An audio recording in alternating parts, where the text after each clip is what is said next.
ॐ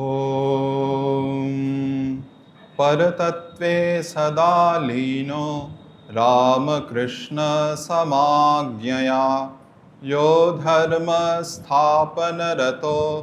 वीरेशं तं नमाम्यहम्। नमः श्रीयतिराजाय विवेकानन्दसूरये सच्चित्सुखस्वरूपाय स्वामिने तापहारिणे स्वामिने तापहारिणे।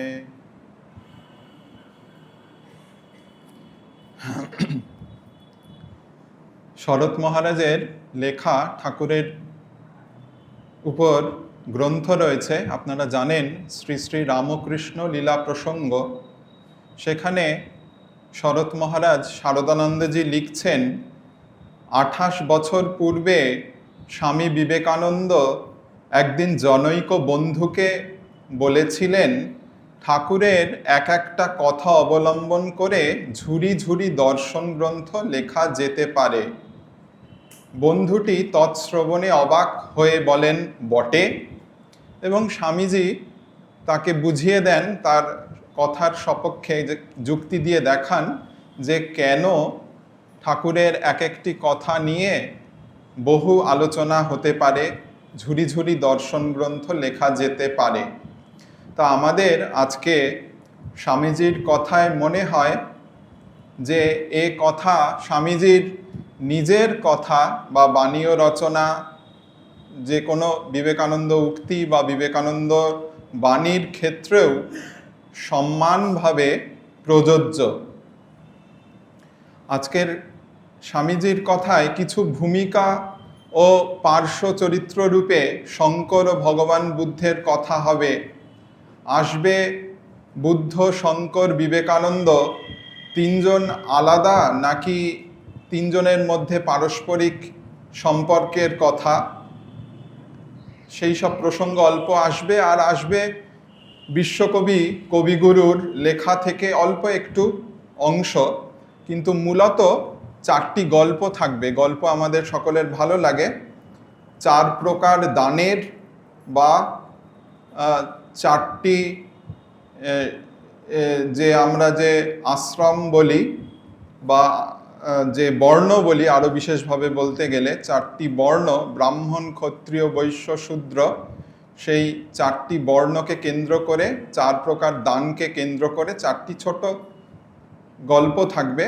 কিন্তু মূলে স্বামীজির একটি কথা, তা এত ব্যাপ্ত, বিভিন্ন প্রসঙ্গ এবং বিক্ষিপ্তও বটে কিছুটা, তা মনে হতে পারে যে স্বামীজির কথা আজ হলো কই।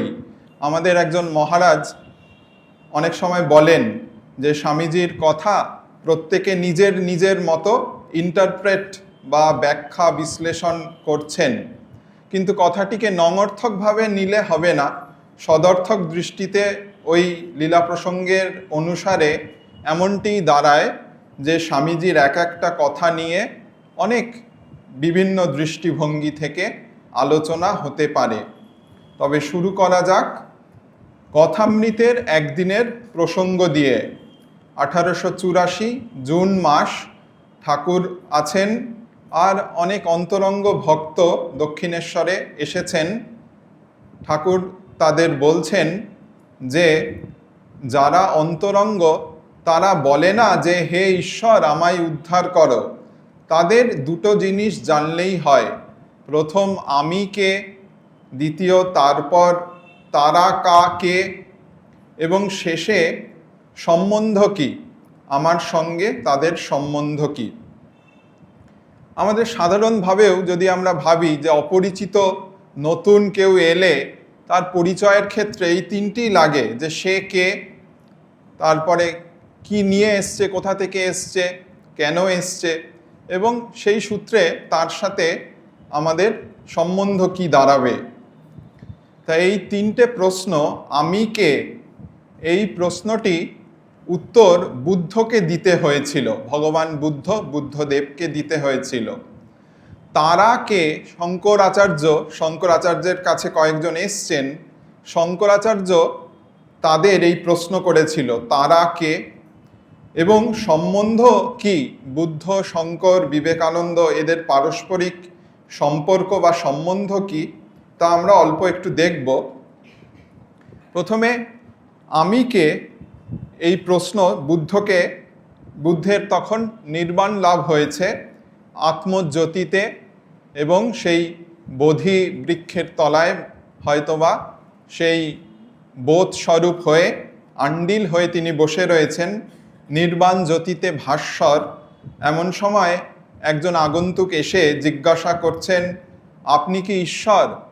বুদ্ধ ঈশ্বর বিশ্বাসী ছিলেন না সেই অর্থে, বলছেন মোটেই না, আমি ঈশ্বর বা গড নই। একজন এসে বলছেন, আপনি কি দেবদূত? তিনি আবার প্রশ্ন করছেন, আপনি কি তাহলে দেবদূত, অ্যাঞ্জেল? না, তাও নয়। তবে আপনি নিশ্চয়ই সন্ত, আপনি কি সন্ত, সেন্ট? না, তাও আমাকে বলা চলে না। তবে আপনি কি উপলব্ধিমান পুরুষ, যিনি প্রত্যক্ষ করেছেন তত্ত্বকে? স্মিত হেসে বুদ্ধ উত্তর দেন, আমি প্রবুদ্ধ, আমি সদা জাগ্রত। এটি হলো আমিকের উত্তর।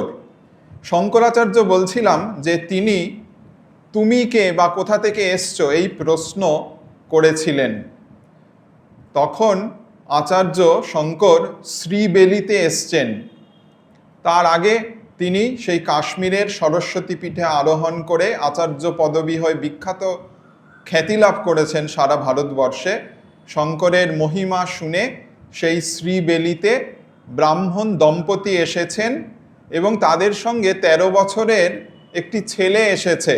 ছেলেটি কোনো কথা বলে না, মূক সন্তান। জড়ত্বের প্রতিকার যদি আচার্য শঙ্কর করতে পারেন। এই ছেলের বর্ণ পরিচয়ের জ্ঞানই হয়নি, বেদ পাঠ তো বহু দূরস্থ। পিতামাতাকেও সে সম্বোধন করে ডাকে না। তাই সেই ব্রাহ্মণ সেই শঙ্করের কাছে নিয়ে এসেছেন বালককে। শঙ্কর বলছেন, তুমি কে? সংস্কৃতে রয়েছে, কস্ত্বং শীর্ষ কস্য কুতোসি গন্তা কিং নাম তে ত্বং কুত আগতোসি এতদ বদ ত্বং মম সুপ্রসিদ্ধং মৎপ্রীতয়ে প্রীতি বিবর্ধনোসি। কস্ত্বং, তুমি কে? শিশু, হে শিশু তুমি কে? কস্য, কার পুত্র? কুতোসি গন্তা, কোথায় যাচ্ছ? কিং নামতে, তোমার নাম কি? ইত্যাদি সব রয়েছে। এবং শেষে বলছেন, আমার এ সকল প্রশ্নের সুস্পষ্ট উত্তর দিয়ে আমায় সন্তুষ্ট করো, তোমাকে দেখে আমার বিশেষ আনন্দ। এই প্রশ্ন শুনে যে 13 বছরের ছেলে কোনোদিনও কথা বলেনি, সে আচার্যের দিকে এক দৃষ্টিতে তাকিয়ে সুমিষ্ট কণ্ঠে বলে উঠল, নাহং মনুষ্যা ন চ দেব যক্ষৌ ন ব্রাহ্মণ ক্ষত্রিয় বৈশ্য শূদ্রাহ ন ব্রহ্মচারী ন গৃহী বনস্থো ভিক্ষুর ন চাহং নিজবোধ রূপ। বোঝাই যাচ্ছে আমি মানুষও নই, দেব বা যক্ষও নই, আমি চতুর্যে বর্ণ রয়েছে ব্রাহ্মণ ক্ষত্রিয় বৈশ্য শূদ্র তারও অন্তর্ভুক্ত নই, আমি চতুরাশ্রম ব্রহ্মচারী গৃহী বা বানপ্রস্থী এবং ভিক্ষু সন্ন্যাসী এদের মধ্যেও নই, আমি হচ্ছি নিজবোধ রূপ। এই গেল প্রথমটি হলো বুদ্ধের উত্তর আমি কে এই প্রশ্নের। দ্বিতীয়ত শঙ্করের প্রশ্ন অপরিচিত ব্রাহ্মণ দম্পতি ও সন্তানকে বিশেষ করে তুমি কে তার উত্তর। এইবার এই বুদ্ধ আর শঙ্করের এবং স্বামীজি তৃতীয় যে চরিত্র আমাদের আজকের মূল আলোচ্য, যার কথা নিয়ে আমরা আলোচনা করব একটু, তাদের মধ্যে সম্বন্ধ বা সম্পর্ক কি এ প্রসঙ্গে অনেক কথা রয়েছে। খুব সংক্ষেপে স্বামীজি চেয়েছিলেন বুদ্ধের হৃদয় ও শঙ্করের মস্তিষ্ক। কর্মযোগের যে আলোচনা, সেখানে তো বুদ্ধের নিষ্কাম ভাবের উপর স্বামীজি খুবই উল্লেখ করেছেন। আবার জ্ঞানযোগেও দেখি দ্য অ্যাবসলিউট অ্যান্ড ম্যানিফেস্টেশন বক্তৃতায় তিনি বলছেন, we want harmony, not one sided development, and it is possible to have the intellect of Shankar with the heart of Buddha. Bhagini নিবেদিতাও তার the master as I saw him গ্রন্থে এই সম্মিলিত আদর্শের কথা, অর্থাৎ হৃদয় এবং মস্তিষ্ক, বুদ্ধের হৃদয় এবং শঙ্করের মস্তিষ্কের কথা যে স্বামীজি চাইতেন এটি এই সমন্বয়, সেটির কথা বলেছেন। স্বামীজি আরেকটি সাংঘাতিক কথা বলেছেন, বুদ্ধদেবকে তিনি অদ্বৈতবাদী এবং হিন্দু ধর্মের সংস্কারক বলে মনে করতেন। বলেছেন, Buddha was a reformer of Hinduism. বুদ্ধদেবের অদ্বৈতবাদ প্রচার সম্পর্কে স্বামীজি বলেন, দিস অদ্বৈত was never allowed to come to the people. At first, some monks got hold of it and took it to the forests, and so it came to be called the forest philosophy. By the mercy of the Lord, the Buddha came and preached it to the masses, and the whole nation became Buddhist. স্বামীজির মতে বুদ্ধদেবী প্রথম উপনিষদের যে অদ্বৈত ভাব, যে অদ্বৈত তত্ত্ব, তা জনসাধারণের মধ্যে ব্যাপকভাবে প্রচার করেছিলেন, নইলে এটি অরণ্যের দর্শন, ফরেস্ট ফিলোসফি হয়ে গেছিল। তিনি আরও বলছেন, স্বামীজি অদ্বৈতবাদ দুবার ভারতবর্ষকে জড়বাদের হাত থেকে রক্ষা করেছে। একবার এই রক্ষাকর্তার ভূমিকায় অবতীর্ণ হয়েছিলেন বুদ্ধদেব, আর একবার আচার্য শঙ্কর। ফলে শঙ্করের সাথে তো অদ্বৈতবাদের সরাসরি একটা যোগ রয়েছে, কিন্তু স্বামীজির এই কথা অনুসারে বুদ্ধও কিন্তু সেই অদ্বৈতবাদী প্রচার করেছেন। এদের মধ্যে কানেক্টিং লিঙ্ক যদি আমরা খুঁজতে চাই, তাহলে এই অভেদ দর্শন। কিন্তু বুদ্ধদেব কি ব্রহ্মের কথা বলেছেন? সেই অর্থে বলেননি, কিন্তু বুদ্ধদেব শূন্যের কথা বলেছেন, সর্বম শূন্যম শূন্যম। বৌদ্ধদের 4টি সম্প্রদায় রয়েছে, দার্শনিক সম্প্রদায়। কালমিনেশন যেখানে, পরিণতি যেখানে, সেটি হলো শূন্যবাদীদের দর্শন। আর শরৎ মহারাজ, শারদানন্দজি তার লীলা প্রসঙ্গেই লিখছেন যে অদ্বৈতবাদীরা যাকে পূর্ণ বলেন, বৌদ্ধরা তাকে শূন্য বলেন। সহজ উদাহরণ দিয়ে বোঝা যায়, একটা ফাঁকা গ্লাস, এমটি গ্লাস, কিছু নেই, তাকে বলা যেতে পারে জলশূন্য, কোনো জল নেই। আবার বলা যেতে পারে বায়ু পূর্ণ, জল নেই কিন্তু বাতাস রয়েছে, হাওয়া রয়েছে। তা একজন মহারাজ একটি গল্প বলছিলেন এ প্রসঙ্গে, এবং গল্প মানে একেবারে গল্প নয়, সত্য ঘটনা, কিন্তু রেফারেন্স আমি নিজে দেখে আসিনি। তবে এরকম মহারাজের মুখে শুনলাম যে একবার শুদ্ধানন্দজিকে, স্বামীজির শিষ্য ছিলেন সুধীর মহারাজ, তাকে নাকি জিজ্ঞাসা করা হয়েছিল শঙ্কর এবং বুদ্ধের মধ্যে এই সমন্বয় কিভাবে করা যেতে পারে।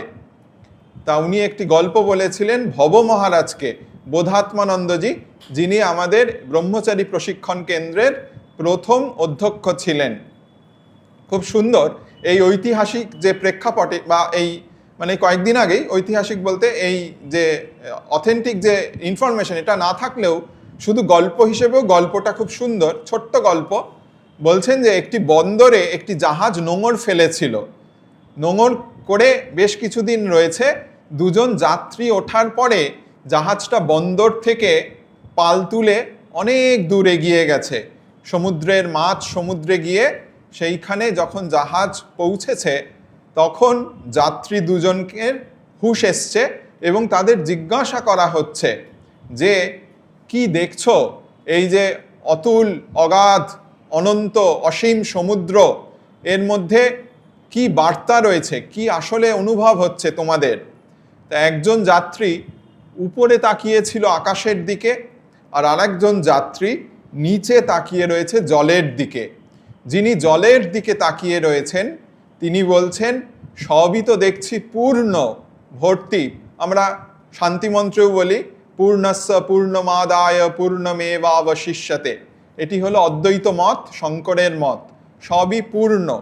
আর যিনি আকাশের দিকে উপরে তাকিয়ে রয়েছেন তিনি দেখছেন সবই শূন্য, যে কিছুই নেই, সবই শূন্য। তা একই সত্যের যেন দুটো দিক। স্বামীজি আরও বলছেন উপনিষদের দুটো দিক রয়েছে, একটা হচ্ছে নীতির দিক আর একটা হচ্ছে তত্ত্বের দিক। নীতির দিক বৌদ্ধ দর্শনে বা বুদ্ধের ভাবে সেটি বেশি প্রকাশিত হয়েছে, আর তত্ত্বের দিকটি প্রকট করেছেন আচার্য শঙ্কর। এবং স্বামীজি বলছেন উপনিষদ ভিত্তিক যে সনাতন ভারতীয় সাধনা, তাতে এই দুটি কিন্তু তুল্যমূল্য, দুটির কোনোটি হেয় নয়। নৈতিক দিকের প্রচারক বুদ্ধদেব আর তাত্ত্বিক দিকের প্রচারক শঙ্করাচার্য, এই দুই সাধকের সাধনার সমন্বয়েই ভারতের যে চিরন্তন আধ্যাত্মিক ঐতিহ্য তার পরিপূর্ণ প্রকাশ। সেই জন্য স্বামীজি যেন এই দুইজনের গুণাবলীর সমন্বয় চেয়েছেন। কিন্তু প্রশ্ন জাগে আমাদের, স্বামীজি উপনিষদ বা সনাতন ভারতীয় সাধনার নৈতিক দিক নিয়ে বুদ্ধ বলেছেন, তাত্ত্বিক দিক নিয়ে শঙ্কর বলেছেন, আপনার স্থান কোথায়? আপনি কিভাবে উপনিষদকে ইন্টারপ্রেট করেছেন? এমনিতে বলা হয় যে এই তিনজনের একই সত্যকে এরা তিনভাবে প্রকাশ করেছেন। বলা যেতে পারে যে ইনোভেটিভ রিস্টেটমেন্ট, একটা কালের প্রয়োজনে, যুগের প্রয়োজনে একটা উদ্ভাবনীমূলক পুনর্কথন, যেন এদের তিনজনের মধ্যে একটা সম্বন্ধ। তা যদি স্বামীজিকে বলা হয় আপনার স্থান কোথায়, তা আমরা গানে বলি যে বুদ্ধের মতো হৃদয় যার, জ্ঞানে শিবগুরু শঙ্কর সম। এই স্বামীজির মধ্যে বুদ্ধের হৃদয়, যদিও তিনি হৃদয়কে গুরুত্ব দিয়েছেন, কিন্তু শঙ্করের মেধা বা জ্ঞানে শিবগুরু শঙ্কর সম তিনি। তা স্বামীজি হচ্ছেন উপনিষদের নৈতিক দিক বৌদ্ধ দর্শনে, তাত্ত্বিক দিক অদ্বৈত শঙ্করের দর্শনে, আর স্বামীজির মধ্যে যেন ফলিত বা প্রায়োগিক দিক, উপনিষদকে বনের যে ফরেস্ট ফিলোসফি ছিল তাকে ঘরে কিভাবে আনা যায়, প্রাত্যহিক জীবনে কিভাবে প্রয়োগ করা যায়। তা সেই কথা স্বামীজির বাণী ও রচনার সব জায়গায় ছড়িয়ে রয়েছে। তা স্বামীজির পত্রাবলী রয়েছে, এই কয়েক মাস আগেই নতুনভাবে আবার বেরিয়েছে ইংরেজিতে 4 খণ্ডে। তা খুঁজতে খুঁজতে ইচ্ছা হচ্ছিল যে সব থেকে সংক্ষিপ্ত পত্র, সব থেকে শর্টেস্ট যে লেটার স্বামীজির সেটি কোনটি। সেটি 1 লাইনের একটি চিঠি রয়েছে, 1 লাইনের চিঠি। গোবিন্দ সহায়, তিনি আলোয়ারের ভক্ত শিষ্য, তাকে স্বামীজি লিখছেন বাণী ও রচনার 6ষ্ঠ খণ্ডে 50 নম্বর পত্র এবং পত্রাবলীর 54 নম্বর একই চিঠি। মূল ইংরেজিতেও এটি রয়েছে, প্রথম খণ্ডেই রয়েছে মূল ইংরেজিতে, ইংরেজি পত্র ভলিউম 1-এ 110 পৃষ্ঠায় রয়েছে। আর ওই নতুন যে 4 খণ্ডে বেরিয়েছে, এক সময় আশঙ্কা হয়েছিল এটিকে তো ভাবলাম যে সব থেকে সংক্ষিপ্ত, কিন্তু এই নতুন 4 ভলিউমের চিঠিতে তো যে সকল কথাগুলো বাদ দেওয়া হয়েছিল সেগুলোকে দেওয়া হয়েছে, তাহলে আর এটি সংক্ষিপ্ত থাকবে কি না সংশয় বা একটু আশঙ্কা হয়েছিল। পরে বই দেখেছি, সেখানেও ওই 1 লাইনের পত্র, এবং শেষে স্বামীজি ভি দিয়ে সই করছেন। ভি মানে সাধারণত ভিক্টরি সাইন বোঝা যায়, 4 তারিখের পরে হয়তো কোনো কেউ দেখাবেন, কিন্তু এখানে আমাদের খেয়াল রাখতে হবে যে স্বামীজি সেই সময় নাম গোপন করে থাকতেন, এবং স্বামীজির এই শর্ট সিগনেচার বিবেকানন্দের ভি, সেইটি আমরা জানি। তিনি এই পত্রে কখনো সচ্চিদানন্দ নাম ব্যবহার করেছেন, বিবিদিশানন্দ নাম ব্যবহার করেছেন, এই সকল নাম নিয়ে তিনি পরিব্রাজক জীবনে তখন ঘুরছেন। তা তিনি এটি লিখছেন ওই আজমির থেকে 1 লাইনের চিঠি। Try to be pure and unselfish, that is the whole of religion. পবিত্র এবং নিঃস্বার্থ হইতে চেষ্টা করিও, উহাতেই সমগ্র ধর্ম নিহিত, আশীর্বাদক ভি মানে বিবেকানন্দ, গোবিন্দ সহায়কে লেখা। এর পরের স্বামীজি আজমির থেকে আবু পাহাড়ে চলে গেলেন। এই চিঠিটি 14ই এপ্রিল অর্থাৎ বাংলা নববর্ষের প্রাক্কালে লেখা ধরা যেতে পারে। যদি 15ই এপ্রিল নববর্ষ হয়, সাধারণত 1891 এর পত্র। এর পরেরটি 30শে এপ্রিলের পত্র, যেটি নিয়ে আজকে আমরা বিস্তারিত গল্পের মাধ্যমে আলোচনা করব। সেখানে স্বামীজি বলছেন, my children, the secret of religion, সেই গোবিন্দ সহায়কেই লেখা, the secret of religion lies not in theories but in practice, to be good and to do good, that is the whole of religion. স্বামীজির এই একটা কথার প্রেক্ষিতে আমরা 4টে গল্প দেখব।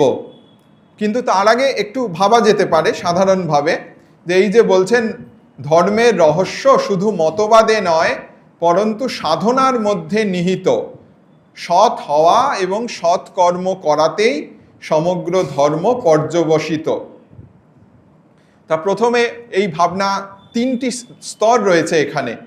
প্রথমে এই যে বলছেন to be good and to do good, তাহলে এই গুড কি, ভালো কি, অভিপ্রেত কি, বা কঠোপনিষদের ভাষায় শ্রেয় কি? শ্রেয় আর প্রেয় রয়েছে নচিকেতা আর যমরাজের আলোচনার মধ্যে। কোনটি আদবে ভালো হবে? ইংরেজি ট্রান্সলেশনে রয়েছে, একটা হচ্ছে গুড আর একটা হচ্ছে প্লেজারেবল, একটা হচ্ছে ইলেক্টেবল যেটাকে চয়েস করতে হয়, আর একটা হচ্ছে ডিলেক্টেবল যেটাকে নাকচ করতে হয়, বাদ দিতে হয়।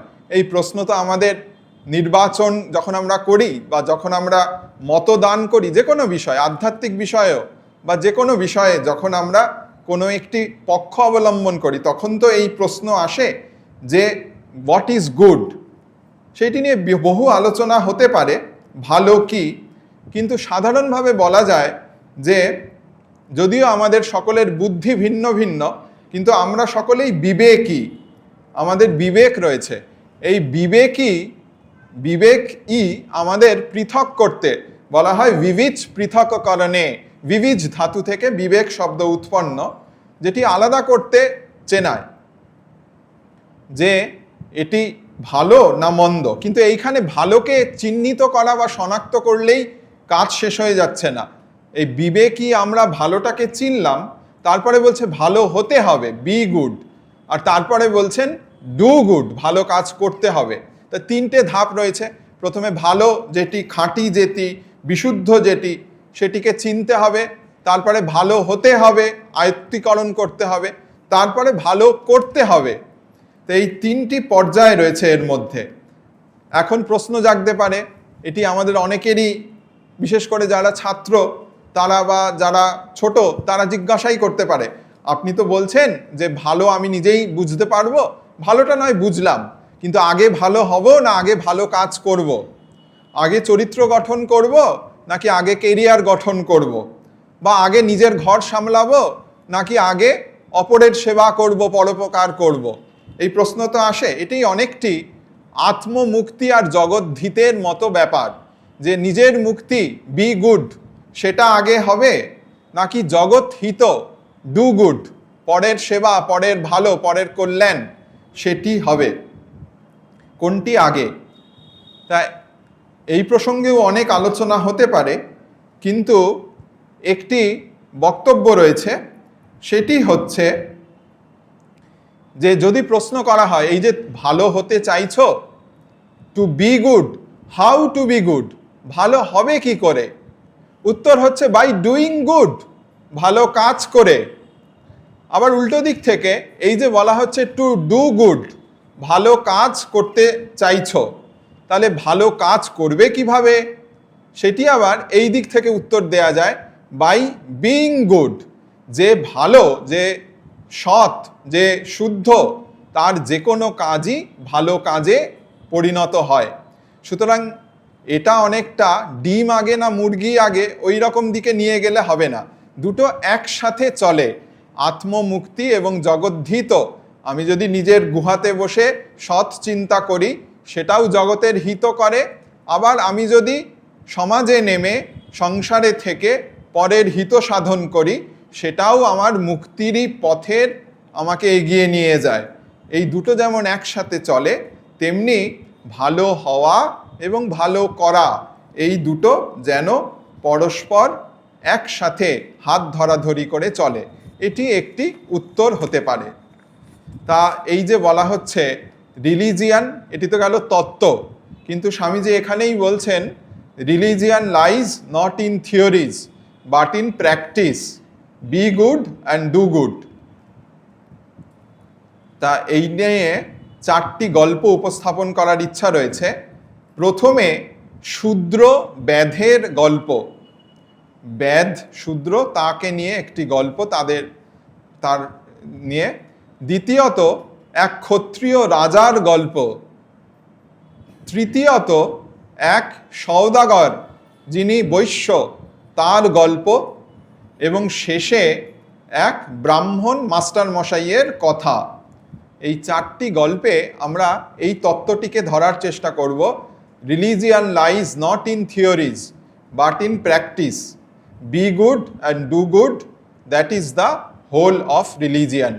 ধর্ম তত্ত্বে ওইভাবে আবদ্ধ নয়, ধর্ম সাধন করতে হয়, সৎ হওয়া এবং সৎ কার্য করা, তার মধ্যেই সমগ্র তত্ত্ব নিহিত।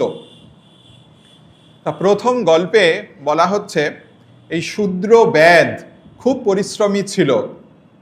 গভীর জঙ্গলে সকালে উঠে, ভোরবেলা উঠে গ্রাম থেকে বেরিয়ে অনেক দূরে সেই জঙ্গলে রোজ তিনি পৌঁছে যেতেন তার যে সকল সরঞ্জাম রয়েছে সেই সব নিয়ে, অর্থাৎ জাল এবং অন্যান্য যে সকল বাক্স, খাঁচা ইত্যাদি। ব্যাধ ইনি কিছুটা পাখি ধরতেন তা, এবং সঙ্গে থাকতো কিছু দানা পানি যাতে পাখিরা এসে বসে।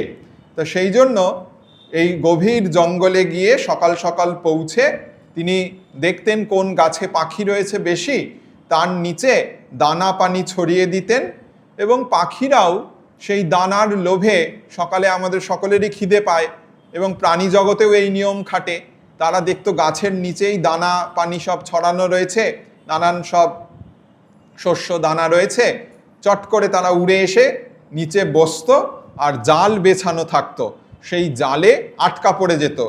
ব্যাধ এইভাবে যখন অনেক পাখি ওই জালে ধরা পড়ে যেত, সবগুলোকে খাঁচায় পুরে শহরে নিয়ে আসতেন এবং তারপরে বিক্রি করতেন বা ইত্যাদি যা করার করতেন।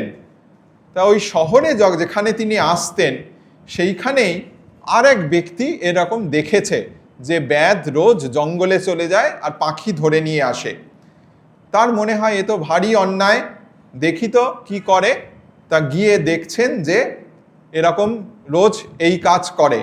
তো এই দ্বিতীয় ব্যক্তি শহর থেকে তিনিও গিয়ে অন্য সময়ে জঙ্গলে ওই গাছের নিচে বসে পাখিদের কিচিরমিচির শব্দ শুনতে লাগলেন এবং কোনোভাবে পাখিদের ভাষা বোঝার চেষ্টা করতে লাগলেন এবং যোগ বলে ভাষা রপ্ত করে ফেললেন। পাখিদের ভাষা শিখে ফেললো এই দ্বিতীয় ব্যক্তি শহরের, এবং সে যেই পাখির ভাষা শিখে নিয়েছে তখনই পাখিদের শোনাতে লাগলো কিচিরমিচির করে যে ব্যাধ এসে জাল ফেলে দানা ছড়াবে, দানা দেখে তোমরা যারা জালের উপর বসবে তারা কিন্তু ফেঁসে যাবে। পাখিরাও বলছে একে অপরিচিত আমাদের ভাষায় বলছে, খুশিই হলো যে সত্যিই তো আমাদেরই সংসার থেকে, আমাদেরই পক্ষীকুল থেকে কত লোকে শহরে চলে যায় আর খোঁজ পাওয়া যায় না, তাহলে নিশ্চয়ই এ ব্যাধেরই কাণ্ড। পাখিরাও নিজেদের মধ্যে বলাবলি করে কথাটা চাউর করে দিল যে ব্যাধ আসবে, জাল ফেলবে, দানা ছড়াবে, দানা দেখে জালে বসলে ফেঁসে যাবে বলে তারা বলছে আমরা জালে বসবো না, আমরা দানা খাবো না, আমরা জালে ফাঁসবো না। এবার পরের দিন শিখে নিয়েছে পাখিরা এবং ছড়িয়ে গেছে পক্ষীকুলের মধ্যে। পরের দিন ব্যাধ এসে, ব্যাধও এতদিন পাখি নিয়ে কারবার করছে, তিনিও এদের ভাষা অল্প জানেন, দেখছেন যে পাখিরা একটু অন্যরকম কিচিরমিচির করছেন এবং সন্দেহ হয়েছে এবং শুনছে, ব্যাধও বুঝতে পেরেছে যে পাখিরা কোনোভাবে শিখে নিয়েছে। ব্যাধ বুঝতে পারছেন যে ওরা জেনে গেছে যে আমি এরপরে জাল ফেলবো, দানা ছড়াবো, হ্যাঁ, এবং তারা এসে বসবে না, ফলে তারা আর ফাঁসবে না। এই কথা যেই ব্যাধ বুঝেছে, ব্যাধের মনে প্রথমে খুব অবসাদ আসলো যে তাহলে কিভাবে ওরা শিখলো কি জানি, আজকে হয়তো কোনো কিছু পাওয়াই যাবে না, খালি হাতে ফিরতে হবে। তারপরে ভাবলেন যে প্রত্যেক দিনের অভ্যাস, আজকেও একটু দেখি না, বলে অভ্যাস বসেই জাল ছড়িয়ে দিয়েছে এবং জাল ছড়িয়ে দানা ফেলবে কি ফেলবে না এই নিয়ে ভাবতে ভাবতে অন্যমনস্ক হয়ে দানাও ফেলে দিয়েছে। বলে দূরে ব্যাধ গিয়ে একটু হতাশভাবেই বসে রয়েছে। কিছুক্ষণ দেখতে না দেখতেই লাফাতে লাফাতে লাফাতে লাফাতে গাছ থেকে এক একটি পাখি নেমে এসে তারা ওই একই কথা বলছে যে ব্যাধ আসবে, জাল ফেলবে, দানা ছড়াবে, বলে এক লাফে জালের উপর গিয়ে বসছে। আমরা কিন্তু জাল দেখে বসবো না, ফাঁসবো না, বলে আরেকজন এসে জালে বসে বলছে। জালে আটকে যাচ্ছে, কিন্তু ওই দানার লোভে তারা এসে বসছে, বসে জালে আটকে যাচ্ছে, আর ওই একই কথা বলছে ব্যাধ আসবে, জাল ফেলবে, দানা ছড়াবে। আমরা জালে বসবো না, ফাঁসবো না, বলে ফেসে যাচ্ছে। এইভাবে প্রত্যেকটি পাখি এক এক করে করে জাল বন্দি হয়ে যাচ্ছে। আর সবাই যখন এসে গেছে, সবাই মিলে খুব জোরে জোরে বলছে আমরা জালে বসবো না, আমরা জালে ফাঁসবো না। কিন্তু ততক্ষণে তারা সবাই জালবন্দি এবং ব্যাধও খুব মহা আনন্দে খাঁচাবন্দি করে সকলকে আবার শহরে নিয়ে যাবে।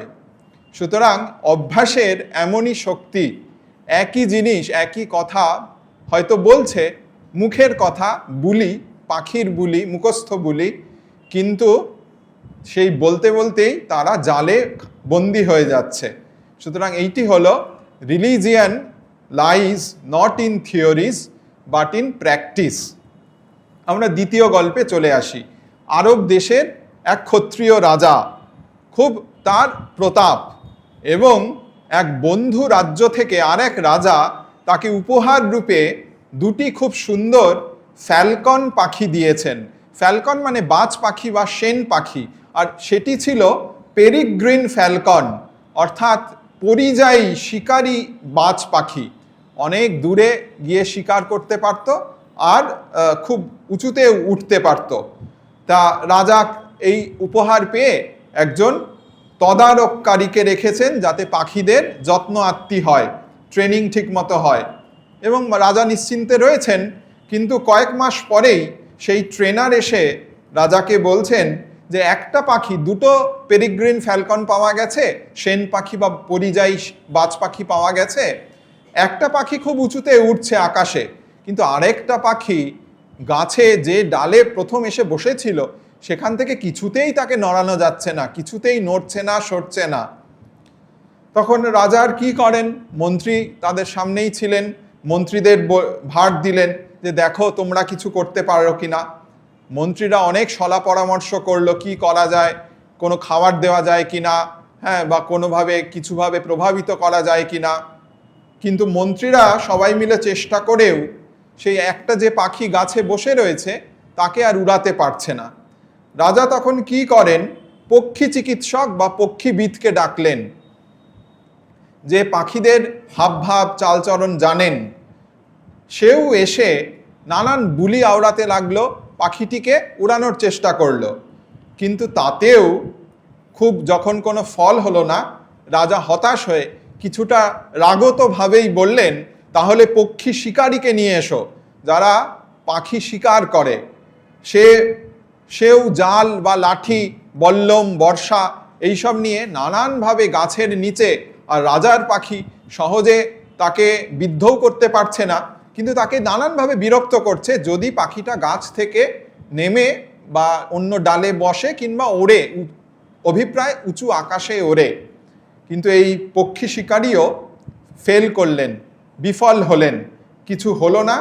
রাজা যখন দেখলেন অবস্থা তথৈবচ, রাজা আশা ছেড়ে দিলেন যে একটা দুটো উপহার পেয়েছেন, একটা কোনো কাজে লাগবে না। কিন্তু ইতিমধ্যে এক রাজ উপদেষ্টা এসে বললেন, গ্রামে এক পক্ষী প্রেমী রয়েছে যে পাখিদের বুলিও জানে আর পাখিদের খুব ভালোবাসে, তাকে ডাকা যায় কি না, রাজাকে জিজ্ঞাসা করছেন। রাজা তো আশাই ছেড়ে দিয়েছেন। রাজা বলছেন যে ঠিক আছে, দেখো যা ইচ্ছা করো, আমার আর দেখো তাই করো, এরকম বলছেন। পরের দিন সকালবেলা রাজপ্রাসাদের জানলা খুলে রাজা দেখছেন আকাশে উঁচুতে একটা নয় দুটো পাখি, ওই সেই যে পাখি উপহার পেয়েছিলেন পেরিগ্রিন ফ্যালকন, সেগুলো উড়ে বেড়াচ্ছে। রাজা তো ভারী খুশি। রাজা সঙ্গে সঙ্গে বলছেন, কে এই অসাধ্য সাধন করলো? সেই রাজ বিশারদ সে বলল, কেন, ওই যে গ্রামের যে পক্ষী প্রেমী, তাকেই সুযোগ দেওয়া হয়েছিল, সেই নিশ্চয়ই করেছে।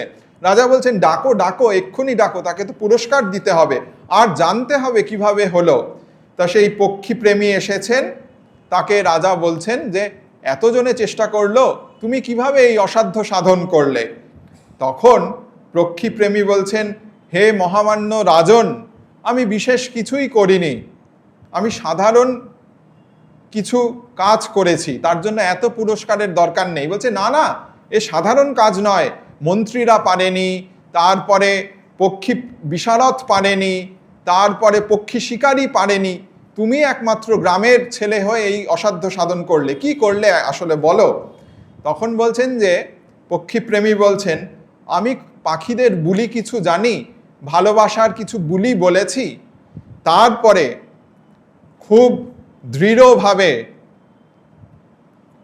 খুব শক্ত করে আমার যে কুঠার রয়েছে, সেই কুঠার দিয়ে গাছে যে ডালে পাখিটা বসেছিল সেইটাকে ছেদন করে দিয়েছি, কেটে দিয়েছি, ডাল ভেঙে পড়েছে, আর পাখি আপনি আকাশে উড়ে গেছে, উঁচুতে ওর যে শক্তি রয়েছে সেটি প্রকাশ পেয়েছে। তা এই যে আমাদের শাস্ত্রেও রয়েছে, অশ্বত্থমেনং সুবিরূর মূলম অসঙ্গ শাস্ত্রেণ দৃঢ়েন ছিত্ত্বা। এই ফার্ম কনভিকশনে কার্য সিদ্ধি হয়েছে, যে এইটি হলো যে এই দৃঢ়ভাবে যেখানে বসেছিল সেই ডালটা কেটে দেওয়াতে, এইটি হলো বি গুডের এই ফার্ম কনভিকশন, জোর করে ভালো জিনিস বা ভালো হওয়ার জন্য এই দৃঢ়তা, এই অসঙ্গ শস্ত্রেণ বা এই জ্ঞানশী যেভাবে দিয়ে ছেদন করতে হয়, এইটি হলো বি গুডের একটা সিক্রেট। যেখানে সে বসেছিল, যেটি উঠতে পারছিল না, যার জন্য, যে কারণের জন্য, সেই কারণটিকে নির্মূল করা হলো। আমরা এবার ডু গুড বা তৃতীয় গল্পে চলে যাব। এটি সওদাগরের গল্প। সওদাগর মানে বৈশ্য, কেউ কেউ বলেন মোল্লা নাসিরুদ্দিনের ঘটনা বা রটনা, যাই হোক, শিক্ষণীয় দিক রয়েছে। সীমান্তবর্তী প্রদেশ, এবং মোল্লা সাহেব বা সওদাগর রোজ একই সময়ে সেই সীমান্তের এপার থেকে ওপার যান, আবার দিন শেষে ওপার থেকে এপারে আসেন। সঙ্গে থাকে গাধা, গাধার পিঠে বস্তায় তার ফেরির জিনিস থাকে, সেই নানান রকম মাল, চাল ডাল নুন চিনি থেকে শুরু করে হাঁড়ি কলসি, এমনকি ছুরি কাঁচি খেলনা পর্যন্ত সব রকম ফেরি করেন।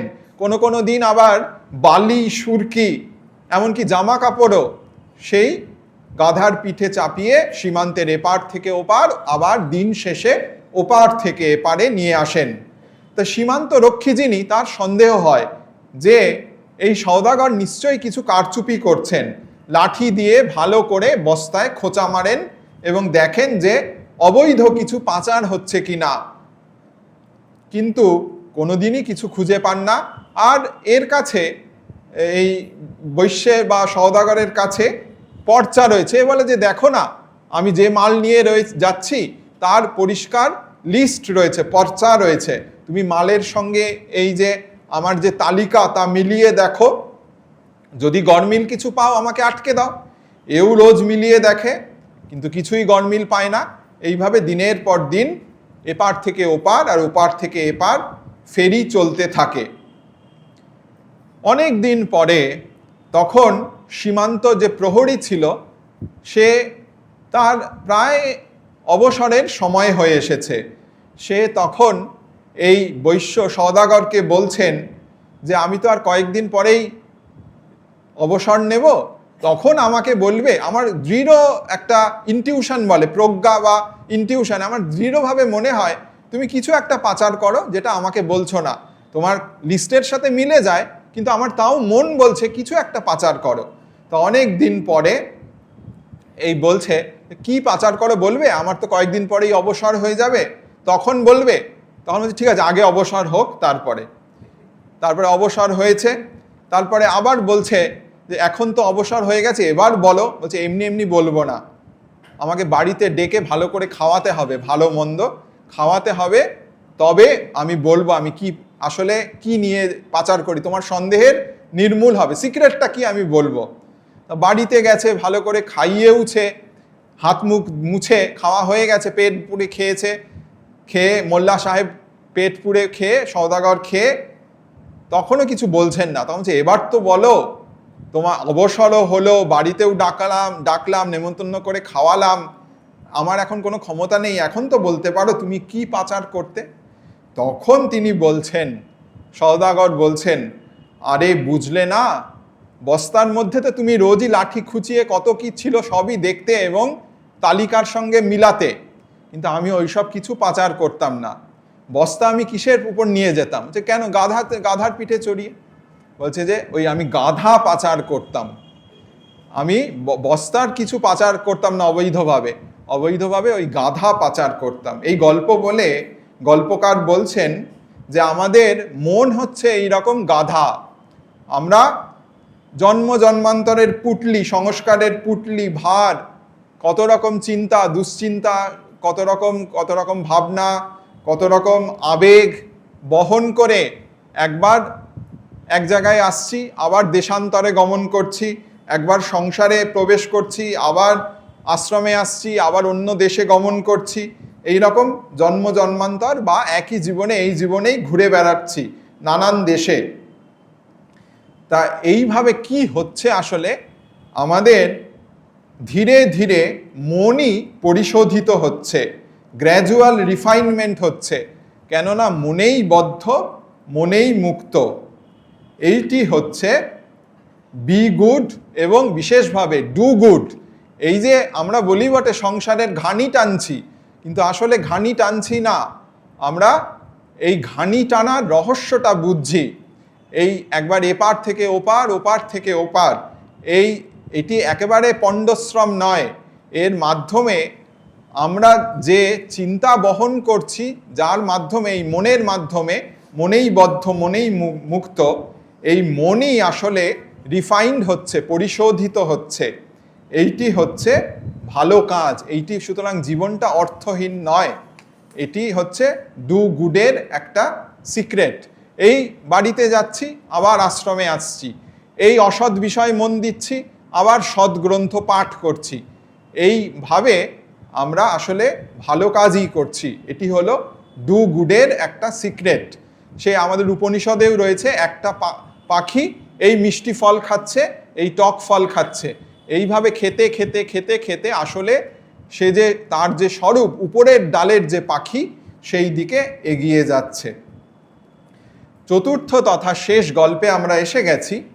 এটি হলো, আমরা প্রথমে দেখলাম শূদ্র ব্যাধের কাহিনী, তারপরে ক্ষত্রিয় আরব রাজার কাহিনী, তারপরে বৈশ্য সওদাগর তার কাহিনী, শেষ হচ্ছে ব্রাহ্মণ শিক্ষক মশায়ের কাহিনী। তার অনেকজন ছাত্র, একজন ভালো ছাত্র, তার জীবন জিজ্ঞাসা জেগেছে, এবং আমাদের শাস্ত্রে যেমন রয়েছে যে পরিপ্রশ্নেন সেবায়া, সেইভাবে তিনি সেই ব্রাহ্মণ মাস্টারমশাইকে জিজ্ঞাসা করছেন, জীবনে আনন্দ বেশি না দুঃখ বেশি? ছোট ছেলে সহজভাবে জিজ্ঞাসা করেছেন। তখন মাস্টারমশাই বলছেন, তোকে একটা অঙ্ক শেখাই, সকলেই জীবনে আনন্দ চায়, কিন্তু যেটা চায় সেটা পেলে তবে তো আনন্দ, আর যেটা চায় না সেটা পেলে দুঃখ, বা যেটা চায় সেটা না পেলে দুঃখ। তা অঙ্কটা হলো, জীবন যোগ তার চাওয়া, যেটি প্রার্থিত বস্তু, যেটি অভিপ্রেত, যেটি ইলেক্টেবল, যেটি ভালো, যেটি সে চায়, সেটি হলো আনন্দের কারণ, ইকুয়াল টু হ্যাপিনেস। আর জীবন বিয়োগ তার প্রার্থিত, যেটি অভিপ্রেত, যেটি শ্রেয়, সেটি যদি না থাকে জীবনে, সাকসেস যদি না থাকে, তাহলে ইকুয়াল টু মিজারি, মানে দুঃখ। এইবার দুটোকে যদি যোগ করা হয়, জীবন যোগ প্রার্থিত হচ্ছে আনন্দ, জীবন বিয়োগ শ্রেয় বা প্রার্থিত হচ্ছে দুঃখ, ইকুয়াল টু দুঃখ। এবার এই দুটো লাইনকে যদি যোগ করা হয় তাহলে জীবন যোগ জীবন, দুই জীবন ইকুয়াল টু প্রার্থিত প্লাস প্রার্থিত মাইনাস প্রার্থিত, এইটা কেটে যাবে, ইকুয়াল টু আনন্দ যোগ দুঃখ। ফলে জীবন হচ্ছে অর্ধেক আনন্দ অর্ধেক দুঃখ।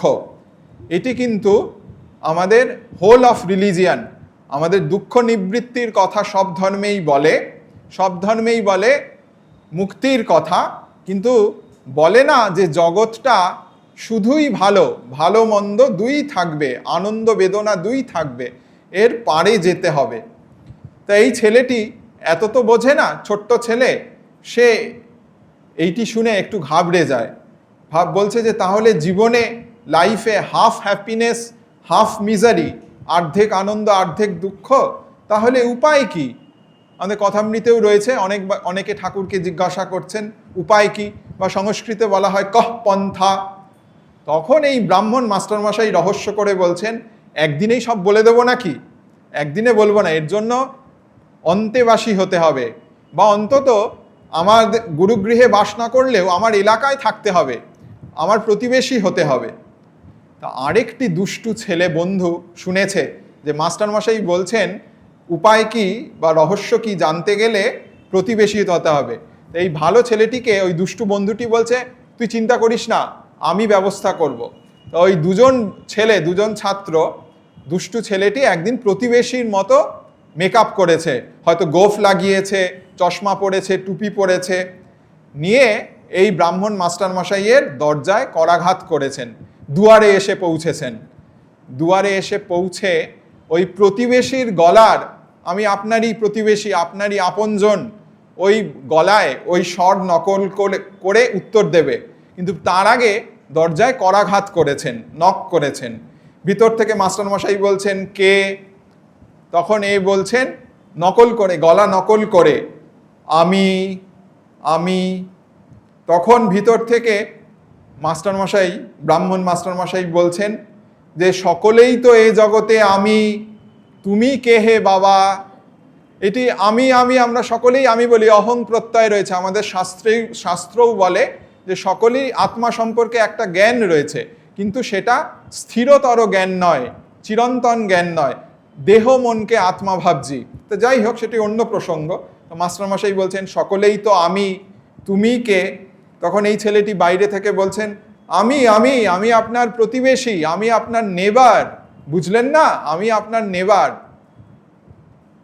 তখন মাস্টারমশাই সেই গোপন সত্যের উদ্ঘাটন করছেন যে এ জগতে সকলেই তো নেবার, দেবার কে?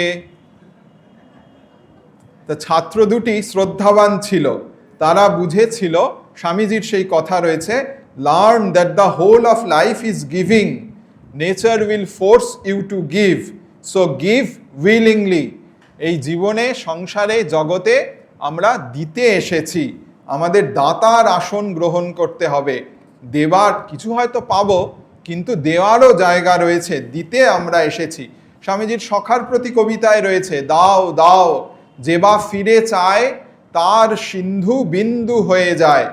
মনে পড়ে যায় ভূতেশানন্দজির কথা। একবার ব্রহ্মচারীরা কে কি চায়, কি হবে ইত্যাদি প্রশ্নে অনেকে অনেক কিছু বলেছেন। শেষে মহারাজ বলছেন যে সবাই পেতে এসেছো, কেউ দিতে আসনি। একই কথা পূজনীয় আত্মস্থানন্দজি 1980 দ্বিতীয় মহাসম্মেলন হয়েছিল, 1926 মঠে প্রথম মহাসম্মেলন হয় সাধু এবং ভক্তদের নিয়ে, দ্বিতীয় কনভেনশন, সেকেন্ড কনভেনশন হয়েছিল 1980-তে। সেখানেও মহারাজ পূজনীয় আত্মস্থানন্দজি গল্প শুনিয়েছেন যে মহাপুরুষ মহারাজের কাছে বহু প্রাচীনকালে, ওই সময় 30-এর দশকে বোধহয় মহারাজের শরীর যায়, 30-এর দশকে, ওই তার আগে একজন এসে বলছেন যে আমি খুবই দরিদ্র, দক্ষিণারূপে আমার কিছুই দেওয়ার নেই। তখন মহাপুরুষজি বলেছিলেন কিচ্ছু লাগবে না, কিছুর প্রয়োজন নেই, প্রাণ দক্ষিণা দিতে পারবে তো? এই কাহিনী শুনিয়ে আত্মস্থানন্দজি সত্যকৃষ্ণ মহারাজ বলেছিলেন ওই দ্বিতীয় কনভেনশনে যে dear friends, devotees and brother monks, if we want to achieve the great ideal for which the mott and mission stand, we must give our heart and nothing short of that. আমাদের হৃদয় দিতে হবে, আমাদের প্রাণ দিতে হবে। যে এইটি একটি বিরাট শিক্ষা। আমরা স্বামীজির দিকেও যদি তাকাই, স্বামীজির বাণী ও রচনার সেন্ট্রাল থিম, মূল আলোচ্য কি? অনেকে অনেক রকমভাবে বলেন। কেউ কেউ বলেন ডিভিনিটি, আমার দিব্য স্বরূপ, এটি স্বামীজির প্রধান বাণী। কেউ কেউ বলেন ম্যানলিনেস, পুরুষকার বা আমার যে মনুষ্যত্ব, এটি স্বামীজির প্রধান বাণী। আবার কেউ কেউ বলেন স্পিরিচুয়ালিটি, আধ্যাত্মিকতা, সেটি স্বামীজির প্রধান বাণী। কিন্তু একদিক থেকে দেখতে গেলে স্বামীজি অনেক জায়গায় বলছেন একটা জীবন না হয় এই পাগলা বামুনকে দেওয়া গেল, তা সেই জীবন দান, হৃদয় দান, এটিও কিন্তু এই আদর্শের প্রতি যে দান, যে নিজেকে সঁপে দেওয়া, তনু মন প্রাণ যে নিবেদন করা, এটিও কিন্তু স্বামীজির একটি প্রধান বাণী বলে মনে হয়। আমরা ছাত্রাবস্থায় এই দান প্রসঙ্গে মনে পড়ছে দীনদান ও কৃপণ, এই দুটি কবিতা পড়েছিলাম। একটু দেখতে ইচ্ছা হচ্ছিল যে সেখানে কবিগুরু লিখেছেন, নিবেদিল রাজভৃত্য মহারাজ বহু অনুনয়ে, সাধুশ্রেষ্ঠ নরোত্তম তোমার সোনার দেবালয়ে, না লয়ে আশ্রয় আজি পথপ্রান্তে তরুচ্ছায়া তলে করিছেন নাম সংকীর্তন। রাজা জলি রোষানলে কহিলেন, রে ভণ্ড পামর, মোর রাজ্য ত্যাগ করে এ মুহূর্তে চলি যাও। সন্ন্যাসী কহিলা শান্ত স্বরে, ভক্তবৎসলে রে তুমি যেথায় পাঠালে নির্বাসনে, সেইখানে মহারাজ নির্বাসিত করো ভক্তজনে। এটি কাহিনী কাব্যগ্রন্থের অন্তর্গত। তেমনি কৃপণ কবিতায় রয়েছে, আমি ভিক্ষা করে ফিরেতেছিলাম গ্রামের পথে পথে, তুমি তখন চলেছিলে তোমার স্বর্ণ রথে। দিলেম যা রাজ ভিখারি রে, স্বর্ণ হয়ে এলো ফিরে, তখন কাঁদি চোখের জলে দুটি নয়ন ভরে, তোমায় কেন দিইনি আমার সকল শূন্য করে। তা এই দান বা দাতার আসনের প্রসঙ্গে এই দুটো কবিতা একটুখানি আমরা পাঠ করলাম। কিন্তু এখানেই শেষ নয়, যে বলতে হয় যে আগেকার, এটি শুধু এখনকার দিনে না, এখনকার বলেন যে আপনাদের ম্যানিফেস্টো কি, আপনাদের আসল বক্তব্য কি, প্রচারের তো অনেক দিক রয়েছে, কিন্তু এক কথায় আপনাদের মত কি। যদি ভগবান বুদ্ধকে এ কথা জিজ্ঞাসা করা হয়, এবং এটি শুধু আজকের নয়, প্রাচীনকালেও, যে ব্রহ্মসূত্রের উপর যদি ভাষ্য না লেখা হতো তবে তাকে সম্প্রদায় হিসেবে স্বীকৃত দেওয়া হতো না। সেই নিয়ে জয়পুরের গোবিন্দজির মন্দিরে অনেক বাঙালি পুরোহিত ছিল, তাদের বলা হলো যে তোমাদের তো কোনো সম্প্রদায়ই নেই। তখন বলদেব বিদ্যাভূষণ ব্রহ্মসূত্রের উপর ভাষ্য লিখলেন, গোবিন্দ ভাষ্য বলে সেটি প্রচারিত হলো, এবং তারা সম্প্রদায় পর্যায়ে উঠলেন। তা বুদ্ধকে যদি জিজ্ঞাসা করা হয় তোমার মতবাদ কি, তিনি বলবেন, বা সেই বৌদ্ধ ধর্মাবলম্বীরা বলতে পারেন, সর্বম দুঃখং সর্বম অনাত্ম সর্বং শনিখম সৌগত সিংহনাদ, সবই দুঃখময়, সবই অনাত্ম, সবই ক্ষণিক, এই কথাই সৌগত সিংহনাদ করে জানায়। আচার্য শঙ্করের নামে তো প্রচলিতই রয়েছে, শ্লোকার্ধেন প্রবক্ষ্যামি যদুক্তং গ্রন্থ কোটিভি, ব্রহ্ম সত্যম জগন মিথ্যা জীব ব্রহ্মৈব না পর। জীব আর ব্রহ্ম ভিন্ন নয়, এটি যেন অদ্বৈতের মূল কথা। তা রামকৃষ্ণ বিবেকানন্দ এই ভাবধারার ম্যানিফেস্টো, বা এক কথায় কোনো সংস্কৃত প্রচার বলতে গেলে কি, মানে কোনো প্রকাশ করতে গেলে কি বলতে হয়। হরি মহারাজকে একবার জিজ্ঞাসা করা হয়েছিল, হরি মহারাজ কিন্তু বলেছিলেন বিষয়টি কঠিন, তবু সাধ্যমতো চেষ্টা করা যাক বলে সর্বানন্দজিকে চিঠিতে অনেক বিস্তারিত লিখেছেন। যে এবং শুরুতেই বলছেন, ঠাকুরের মত বলা বড় সহজ নয়। এই যে তিনি যত মত তত পথ বলেছেন, তিনি নিজে সাধন করে উপলব্ধি করে ওই কথা বলেছেন। আমাদের মুখে কি ওই কথা সাজে?